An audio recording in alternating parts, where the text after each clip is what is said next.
ধুবুৰী জিলাৰ হালকুচাৰ প্ৰদীপ টিলাত সাংস্কৃতিক সন্ধিয়াৰ মঞ্চত সাউণ্ড সিস্টেম বিতৰ্ক। এইবাৰ মুখ খুলিছে হাতীপুতা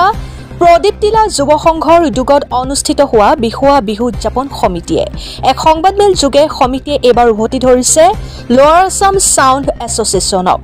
সমিতিয়ে উল্লেখ কৰে যে যিগৰাকী সাউণ্ড সিস্টেমৰ ব্যক্তিৰ লগত তেখেতসকলৰ মাজত চুক্তি হৈছিল আৰু উন্নত মানৰ সাউণ্ড সিস্টেম যোগান ধৰাৰ কথা আছিল, যদিও যথা সময়ত সেইগৰাকী ব্যক্তিয়ে চুক্তি অনুসৰি সাউণ্ড সিস্টেম যোগান ধৰিব নোৱাৰাত অসমৰ এগৰাকী জনপ্ৰিয় কণ্ঠশিল্পী দীপশিখা বৰাই গীত পৰিৱেশন কৰাৰ সময়ত বাৰে বাৰে অসুবিধাৰ সন্মুখীন হৈ আহিছিল আৰু পিছত আধাতে অনুষ্ঠান সামৰিব লগা হোৱাত সাংস্কৃতিক প্ৰেমী ৰাইজ উত্তেজিত হৈ পৰে আৰু পিছত কমিটিয়ে পৰিৱেশ নিয়ন্ত্ৰণ কৰিব লগা পৰিস্থিতিৰ সৃষ্টি হয়। কাৰণ উক্ত সাংস্কৃতিক সন্ধিয়াখন ৰাইজৰ দান বৰঙণিৰে অনুষ্ঠিত হৈছিল আৰু কমিটিক জবাবদিহি কৰিছিল। আৰু আজি এক সংবাদমেল যোগে ৰাইজৰ ওচৰত ক্ষমা প্ৰাৰ্থনা বিচাৰে হাতীপুতা প্ৰদীপ টিলা যুৱ সংঘৰ উদ্যোগত অনুষ্ঠিত হোৱা বিহু উদযাপন সমিতিয়ে।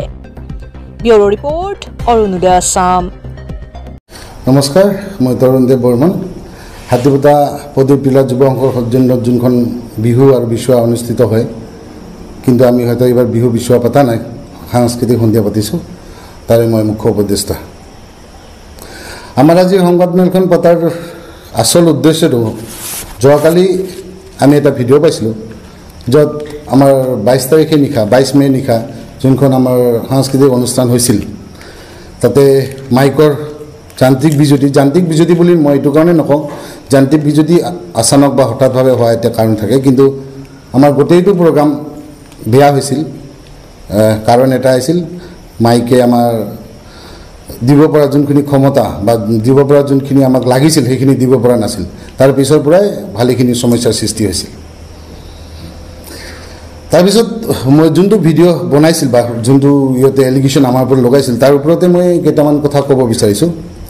সৰ্বপ্ৰথমে মই লোৱাৰ আছাম সাউণ্ড এছ'চিয়েশ্যনৰ ওচৰত এপ'লজাইজ ক্ষমা খুজিছোঁ। ক্ষমা খোজাৰ কাৰণ এইটো নহয়, ক্ষমা খোজাৰ কাৰণখিনিও মই কৈছোঁ, বা আমাৰ ভুলখিনি য'ত হৈছিল, যি ভুল হৈছিল সেইখিনি মই আজি জনাব বিচাৰিছোঁ। ক্ষমা এইটো কাৰণে খুজিছোঁ যে এখেতসকলে যি হঠকাৰী সিদ্ধান্ত লৈছে সেইটো ল'ব নালাগিছিলে, সেইটো কাৰণে, কাৰণ এখেতসকলে যোনখিনি এলিগেশ্যন আমাৰ ওপৰত লগাইছিল সেইখিনি একেবাৰে মিছা হয়। আমাৰ ভুল হৈছিল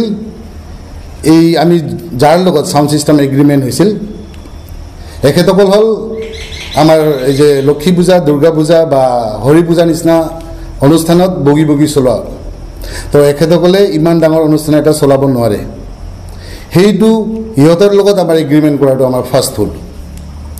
ছেকেণ্ড ভুল হৈছিল, ইহঁতৰ মতে দীপশিখা বৰা এজনী গান গাব নজনা ছোৱালী। অসমত প্ৰায় প্ৰত্যেকখন মঞ্চতে তাই বোলে গান গাব নাজানে। সেই কাৰণটোৱে যে ইহঁতৰ মিউজিক ছিষ্টেমটো বা ইহঁতৰ ছাউণ্ড ছিষ্টেমটো বহুত হাই লেভেলৰ আৰু দীপশিখা বৰা অলপ ল' লেভেলৰ চাগে, সেইকাৰণে তেনেকুৱা ধৰণৰ কিছুমান কথা কৈছে। তৃতীয়টো ভুল হৈছে আমাৰ যে আমি ইহঁতক সন্মান কৰিব পৰা নাই বা সন্মান কৰা নাই। সন্মান এইটো কাৰণে কৰিব পৰা নাই কাৰণ হয়তো আমাৰ গামোচা শেষ হৈ গৈছিল, কাৰণ উৰেটো ৰাতি ইমান কষ্ট কৰি মানুহক ইমান ধুনীয়া ছাউণ্ড যি দিছিল, তাৰপিছত আৰু ইহঁতক গামোচা দিব পৰা আমাৰ মানসিকতা নাছিল, সেইটো এটা আমাৰ ভুল হৈছিল। চতুৰ্থ ভুল হৈছিল, যেতিয়া প্ৰগ্ৰামৰ মাজত যি হুলস্থুলীয়া পৰিৱেশৰ সৃষ্টি হৈছিল, আমি মাইকৰ চাৰিওপিনে আমাৰ কমিটিৰ ল'ৰাখিনি থিয় হৈ যাতে কোনো একো অপদস্থ কৰিব নোৱাৰে বা মাইকৰ বস্তুখিনিৰ একো হানি আনিব নোৱাৰে, তাৰ বাবে আমি কমিটিৰ ল'ৰাখিনি চাৰিওফালে থিয় হৈ আছিলোঁ। চ' হয়তো আমাৰ সেইটো ভুল আছিল, আমাক আচলতে তাতে থিয় হৈ থাকিব লগা নাছিল। থিয় হৈ নাথাকিলেহে যোনটো আচল পৰিস্থিতি ইহঁতে দেখা পালেহেঁতেন, আমাৰ সেইটো ভুল হৈছিল। পঞ্চমটো ভুল, ইহঁতে যোনটো কৈছে 50,000 টকাৰ আমি যোনটো ডিমাণ্ড কৰিছোঁ বা আবদাৰ কৰিছোঁ, আচলতে এইটো 50,000 টকা নহয়, এইটো 1.5 লাখ টকাৰে ডিমাণ্ড কৰিব লাগিছিল। আৰু এইটো আমাৰ এটা ভুল কোনটো হ'ল, এইটো আমি কমিটিখিনিয়ে সিদ্ধান্তটো ল'ব নালাগিছিল। আমাৰ ৰাইজ যেতিয়া একেবাৰে হুলস্থুলীয়া পৰিৱেশত আছিল, চবে খঙাল মূৰ্তিত, ঠিক তেতিয়াহে ইহঁতৰ লগত এইটো চুক্তি বা এইটো 50,000 দিব নে 1.5 লাখ টকা দিব, সেই কথাখিনি আলোচনা কৰিব লগা আছিল। কাৰণ এইখন বিহু আমাৰ কোনো চৰকাৰী সাহায্য পোৱা বিহু নহয়। ইয়াত 2 পৰা 2.5 লাখ টকা আমি কালেক্ট কৰোঁ প্ৰত্যেকজন আমাৰ উত্তৰ চালকোচা দক্ষিণ চালকোচাকে ধৰি প্ৰত্যেকজন ঘৰৰ পৰা কালেকশ্যন কৰি 100ৰ পৰা 1000 1000 পৰা 5000 লৈকে আমাৰ ইয়াত কালেকশ্যন দি এইখন বিহু আমি অনুষ্ঠিত কৰোঁ ইয়াৰ আগতে আমি বহুবাৰ তেনেকুৱা কৰিছিলোঁ কিন্তু তাৰ আগতে এনেকুৱা পৰিস্থিতি কেতিয়াও সৃষ্টি হোৱা নাছিল যাৰ লগত আমাৰ মাইকৰ এগ্ৰিমেণ্ট হৈছিল এখেতে এটা কথা পোংগে পোংগে ৰাখিছে যে এখেতে আমি বাৰে বাৰে খোজাৰ পিছতে কৈছে দাদা চিন্তা নকৰিব মই ফালি দিম মই ফাটাই দিম আৰু সঁচাই মাইক এনেকুৱা ফটালে যে ছিংগাৰে গানে ক'ব নোৱাৰিলে চাৰিওফালে ফাটি গ'ল আৱাজটো কোনেও আৰু শুনিব নোৱাৰিলে ইয়াৰ পিছৰ ভুলটো মই কোনটো কৈছোঁ যে ইহঁতে আমাক যোনখিনি এলিগেশ্যন লগাইছে যে কমিটিৰ মানুহখিনি মদ খোৱা অৱস্থাত বা তেনেকুৱা কিবা অৱস্থাত মই এটা কথা কৈছোঁ ইমান বেয়া প্ৰগ্ৰাম হৈ যোৱাৰ পিছতো যে আমি ইহঁতক একো কৰিব দিয়া নাই কোনো ৰাইজে ইহঁতক হয় দুই এজন বাহিৰৰ পৰা ক'ব পাৰে কাৰণ ৰাইজৰ মুখত কোনেও হাত দিব নোৱাৰে কিন্তু বেলেগ একো দুৰ্ব্যৱহাৰ হোৱা নাই আৰু সেইটো চাগে আমাৰ ভুল আছিল যে আমি যদি আঁতৰি আহিলেহেঁতেন তেতিয়া ৰাইজে ইহঁতৰ লগত কি কি ভুল কৰিব লগা আছিল সেইখিনি কৰিলেহেঁতেন আমাৰ ভুল এইখিনিয়ে আৰু লাষ্টৰ মই এটা আৰু আবদাৰ জনাইছোঁ এইখিনিকে লোৱাৰ আছাম এছ'চিয়েশ্যনক আপোনালোকে যি ধৰণে যাকেই তাকে আপোনাৰ এছ'চিয়েশ্যনত ঠাই দিয়ে বা ইনক্লুড কৰে আপোনাৰ তো আমাৰ ওচৰে পাজৰে দুইজন ল'ৰা আছে আমাৰ ওচৰৰে ভাইটি এজন আছে তাৰ 4টামান বক্স আছে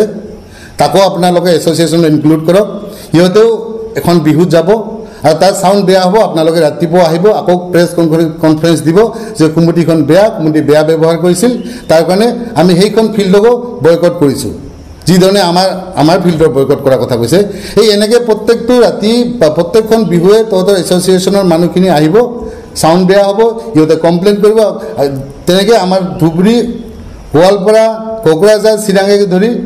য'ত আপোনালোকৰ এছ'চিয়েশ্যনৰ মানুহখিনি যাব চাউণ্ড যদি কিবা কাৰণত বেয়া হয় সেইখন ফিল্ড আপোনালোকে বা সেইখন বিহুতলী আপোনালোকে বয়কট কৰিব আৰু তাৰপিছত এনেকৈ গোটেই ফিল্ডখনে বয়কট কৰি তেতিয়া আমি বাহিৰৰ পৰা চাউণ্ড ছিষ্টেম আনা আৰম্ভ কৰিম মই এইখিনিকে কৈছোঁ আপোনালোকে যি সিদ্ধান্ত লৈছে সেইখিনি সিদ্ধান্ত লোৱাটো ভাবি চিন্তি চাওক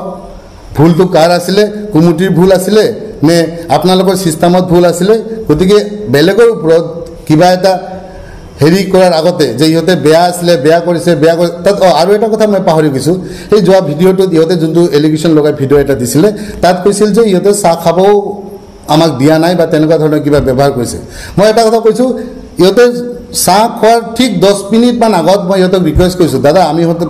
ভাত খাম আপোনালোকেও যদি খাই আহক তো সেইটোও এটা চাগে ভুল আছিল চ' গোটেইখিনি আমাৰে ভুলটো মানিছোঁ ৰাইজে যদি বুজি পাইছে এই ভিডিঅ'ৰ ওপৰত আপোনালোকে প্ৰত্যুত্তৰ দিব কমেণ্ট কৰিব মই ইয়াতকৈ আৰু বেছি নকৈ সমূহ ৰাইজৰ ওচৰত ক্ষমা ভিক্ষা মাগি আজি